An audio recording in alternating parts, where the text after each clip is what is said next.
Hola, estimados aficionados a la literatura y al cine. En esta ocasión voy a leer un pequeño artículo que escribí ayer. Temas literarios que saltan al cine. Desde que la humanidad tuvo oportunidad y conocimiento, dedicó algo de su tiempo a relatar y escuchar historias. ¿Quiénes? Los hombres y mujeres con algo de talento o sensibilidad para aprender. La literatura solía recoger una enseñanza, y aquella no solamente era una cuestión de estética, buscando cierta belleza en el contenido. No. Intentaba recoger y mostrar una enseñanza. Los temas de la literatura, es decir, de esas historias atemporales, son asuntos que siempre han preocupado a la humanidad. El amor, la muerte, la soledad, el paso del tiempo, la existencia de un ser divino, las injusticias, las tristezas, etc.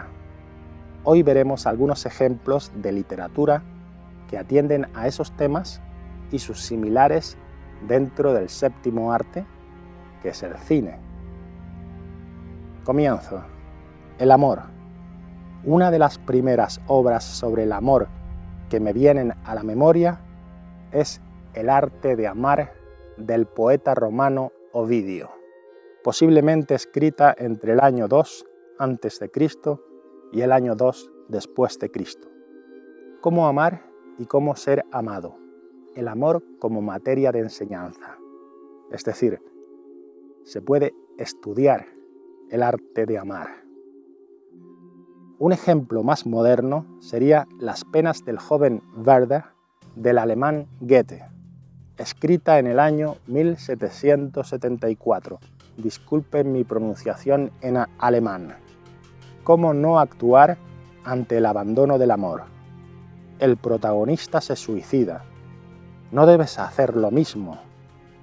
Aunque esta novela tuvo el efecto contrario, hubo muchos suicidios en Europa tras su publicación y posterior éxito, relativo a la gente que sabía leer en ese momento, en esa época. Claro, es decir, el analfabetismo en ese momento era muy alto. En algunos lugares el 70% de la población no sabía leer. Además, no tenía tiempo para leer. ¿Se les ocurre algún ejemplo de amor en el cine? Por supuesto, aquí nombro solamente 2 modelos entre cientos. En el original, Dr. Zhivago, de 1965. Aquí diríamos Dr. Zhivago. Dr. Zhivago. La historia de un amor imposible durante la Revolución Rusa, que fue rodada en España, por cierto. Casablanca, 1942. Un episodio de amor entre 2 personas cuyos destinos les obligan a separarse. De todos los bares del lugar, el personaje de Ingrid Bergman tuvo que ir a aquel en el que estaba Humphrey Bogart. ¿Qué podemos deducir de estos ejemplos cinematográficos sobre el amor? En la literatura, hasta hace pocos siglos, las historias solían contener una enseñanza, además de estar bellamente relatadas. Es decir, había un complemento moral. Esto llegó hasta los tiempos del filósofo Kant en el siglo XVIII, que afirmó que no, que la literatura no tenía por qué tener un componente moral o educativo. En la literatura, hasta hace pocos siglos, las historias solían contener una enseñanza, además de estar bellamente relatadas. Es decir, había un complemento moral. Sin embargo, en el cine, las historias suelen tener su valor en sí mismas. No pretenden enseñarnos nada o que saquemos alguna sabiduría de ellas. Aunque obtengamos algo bueno tras verlas, pues sentimos a través de lo que les ocurre a otros, a esos personajes que pululan por ahí. Es decir, En la literatura, hasta el siglo XVIII, las historias contenían un provecho moral, una sustancia educativa. Sin embargo, después comenzó a hacerse literatura por el simple hecho de buscar algo bello, de componer algo que agrade a los sentidos. Se elimina el componente educativo o moral. Sin embargo, en el cine, las películas son un divertimento o una simple búsqueda de una belleza a través de imágenes en movimiento. La muerte, otro de los temas cruciales que han importado al hombre desde el comienzo. El cazador que fallece por accidente o atacado por una bestia, o intentando cazar un mamut, por ejemplo, y otro cuenta su historia, su fin. La muerte.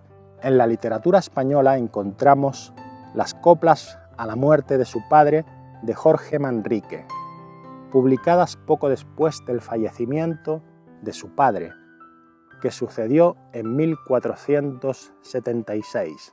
Quizás él tenía algún verso ya compuesto antes de esto, pero él compuso estas coplas, en su mayoría dedicadas a la muerte de su padre. Se trata de una elegía, un poema de lamentación, que constituye una lección magistral sobre lo que significa morir, dejando atrás vida, fortuna, seres queridos, etc. Y son conmovedoras estas coplas. Nuestras vidas son los ríos que van a dar a la mar, que es el morir. La muerte afecta tanto al pobre como al rico. Al final de la partida, todas las piezas, desde el peón a la reina, van al mismo lugar. La muerte no discrimina a nadie por riqueza, por bondad o maldad. No, afecta a todos, tarde o temprano.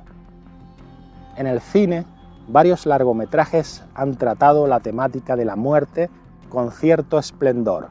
Blade Runner, de 1982, una reproducción artificial del ser humano, se rebela contra su creador.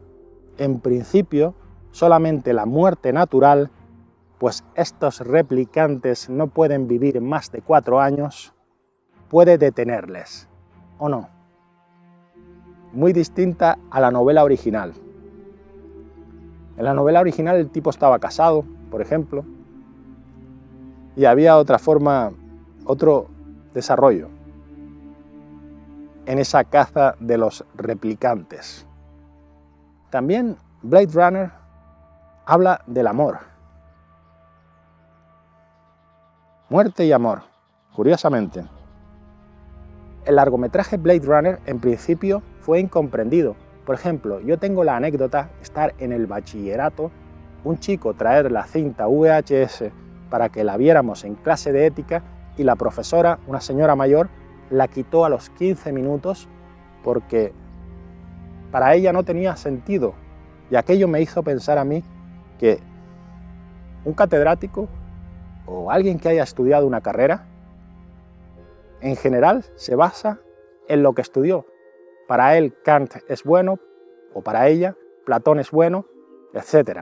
Sin embargo, cuando se encuentra con algo nuevo que no comprende, la mujer aquella carecía de capacidad para darse cuenta que Blade Runner es una película de estudio, con mucha carrera, con muchos estudios que ella tenía detrás. ¿Por qué? Porque no venía en sus libros. No venía en sus libros. Si un libro que ella hubiera estudiado le hubiese hablado de Blade Runner, como ocurre ahora con los estudiantes nuevos, pues diría: estupendo largometraje, contenido filosófico, contenido humano a estudiar. Los replicantes. Podemos crear vida artificial, podemos amar a la vida artificial? No, esta mujer quitó la película a los 15 minutos. Dejando eso de lado, prosigo. Macario 1960, un excelente largometraje mexicano que nos habla de la posibilidad de curar enfermedades, salvarnos de la muerte, superar las reglas divinas o morir por querer cumplir nuestro mayor deseo, comernos un pavo entero sin tener que compartirlo con nadie. Esto le ocurre a Macario.